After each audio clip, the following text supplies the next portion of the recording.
देश का पैसा तेज़ी से ख़त्म हो रहा है। सरकारी ख़जाने में सिर्फ 13 दिन का खर्चा बचा है।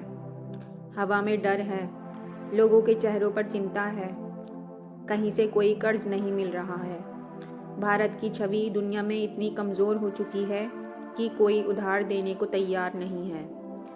कच्चे तेल के दाम लगातार बढ़ते जा रहे हैं। भारत को तेल की सख्त ज़रूरत है, लेकिन पैसा नहीं है। कारखाने बंद हो रहे हैं, बाजार सूने हो चुके हैं। लाखों लोग अपनी नौकरियों से हाथ धो रहे हैं। बैंक डगमगा रहे हैं। रुपया रोज़ कमज़ोर हो रहा है। महंगाई इस कदर बढ़ रही है कि आम आदमी की थाली से रोटी भी दूर होती जा रही है। यह ऐसा समय है जब देश सांसें गिन रहा है।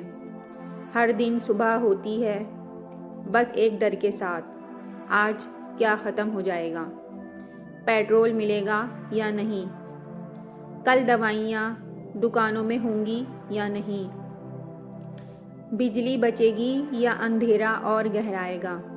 देश की संसद में बेचैनी है, सरकारें अस्थिर हैं, नेताओं के पास जवाब नहीं, बस बहाने हैं। आर्थिक तंत्र टूट पड़ा है। ऐसा लगने लगा है कि भारत अब थम जाएगा। हर अखबार में फिर डर की खबरें हैं। हर रेडियो पर अनिश्चितता की गूंज है। लोग चुप हैं, लेकिन दिलों में सवाल बहुत हैं। क्या अब भारत ख़त्म हो जाएगा? क्या ये देश जो हज़ारों सालों से जिंदा रहा, अब खुद पर बोझ बन जाएगा?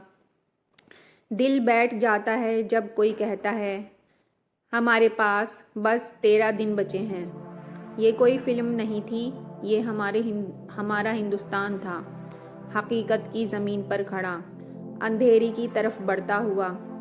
लेकिन यहीं से एक रास्ता निकला, यहीं से एक उम्मीद ने जन्म लिया और भारत ने दिखाया, हम टूट सकते हैं मगर झुकते नहीं।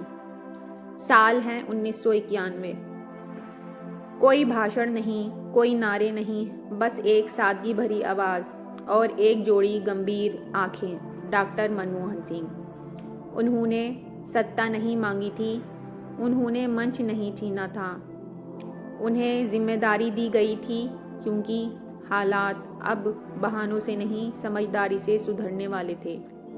उनके पास कोई जादू की छड़ी नहीं थी, ना उनके पीछे कोई वोट बैंक था, ना ही उन्होंने वादों की गाड़ी चलाई, पर जो किया वो इतिहास बन गया। देश की अर्थव्यवस्था को खोलने का फैसला किया गया, लाइसेंस राज खत्म किया ताकि छोटे व्यापारी, स्टार्टअप और उद्योग खुली हवा में सांस ले सकें। विदेशी निवेश को मौका दिया गया ताकि भारत में पैसा आए, कंपनियां आए, रोजगार आए। सरकारी संपत्तियों को व्यवस्थित किया गया, अनावश्यक खर्च रोका गया। सोना गिरवी रखना पड़ा, ये शर्म की बात नहीं, ये वो हिम्मत थी जो देश को डूबने से बचा गई।